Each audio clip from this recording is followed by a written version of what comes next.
channel. Just wanted to do a quick little breakdown on these. These are my servo crows. I had them on TikTok. They kind of got a little popular. People were really into them, but they're just Dollar Tree crows.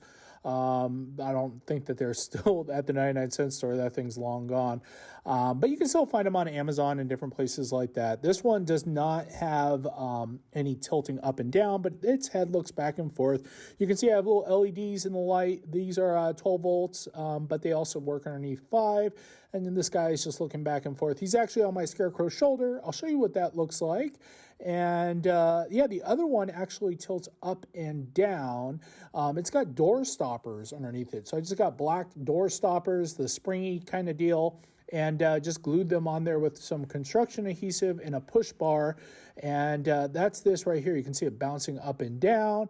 And yeah, and the other one has LEDs on it as well. But yeah, I just really like that face movement. These use ESP32s, and they have a ESP32 now logic where they can communicate with one another. So if there's a motion sensor or something that enters into it, it can actually go into a show mode. And then there's an ambient mode, like an ambience mode. And then there's a test mode. So that test mode lets you kind of play around with servo limits. But people wanted to know more about it and wanted to do their own versions of it.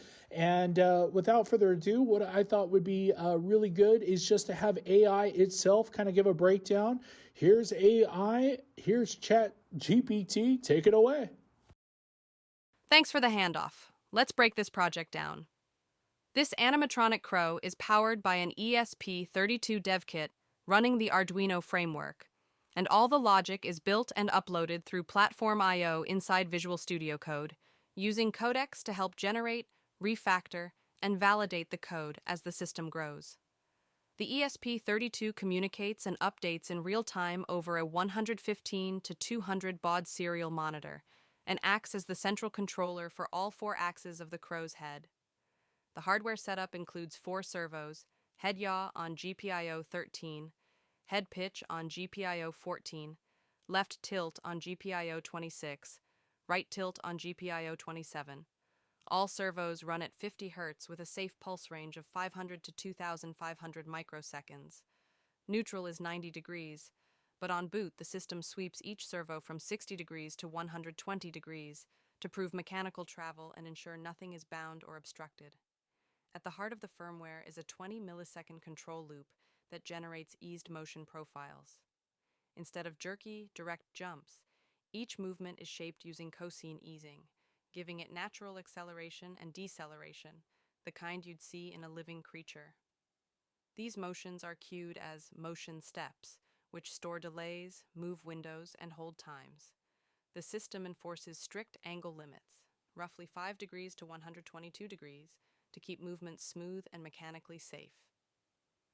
The crow runs on a simple, robust state machine.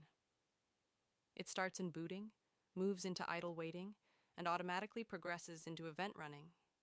Events are made of randomized segments where the crow alternates between head movements and body tilt. These segments are weighted so that extreme tilt angles happen about 70% of the time, giving the crow that aggressive, curious posture without looking robotic. The system supports 3 operating modes: ambient mode, slow, subtle, background motions using long move and hold times; quick mode, a more frantic, reactive behavior with shortened timings for when the crow senses motion or receives a trigger; test mode, a calibration mode where the crow sweeps its full servo range so builders can dial in limits and add buffer space. This protects the mechanical gears and helps tune the door stopper linkage used for the tilt mechanism, which relies on a wide push bar motion. Motion planning is continuous. The cue is always kept 2 to 4 segments deep, and if it drops below the low water mark, new segments are generated instantly to keep the animation seamless.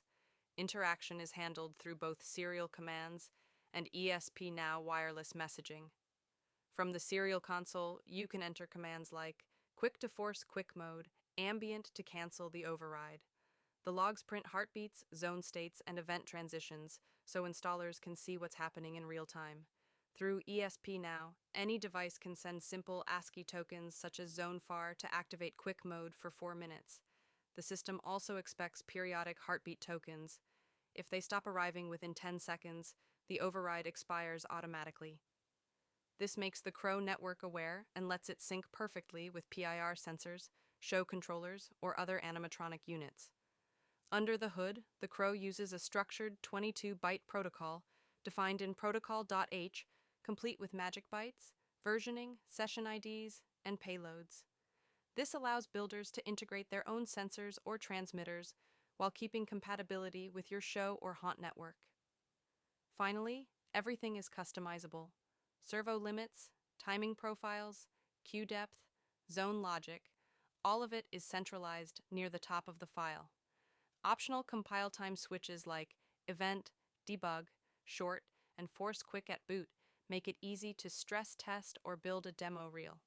In short, this project combines AI-assisted coding, real-time motion planning, ESP-NOW communication, and careful mechanical design to create a responsive, lifelike animatronic crow that feels handcrafted rather than mass-produced. And that's the breakdown. Back to you. Hey, thanks, ChatGPT. So, yeah, just wanted to let you guys know that you guys can replay this video and even let a AI model hear what I was talking about in that breakdown a few moments ago. It's a little bit more complex, and I kind of like the way that AI broke it down.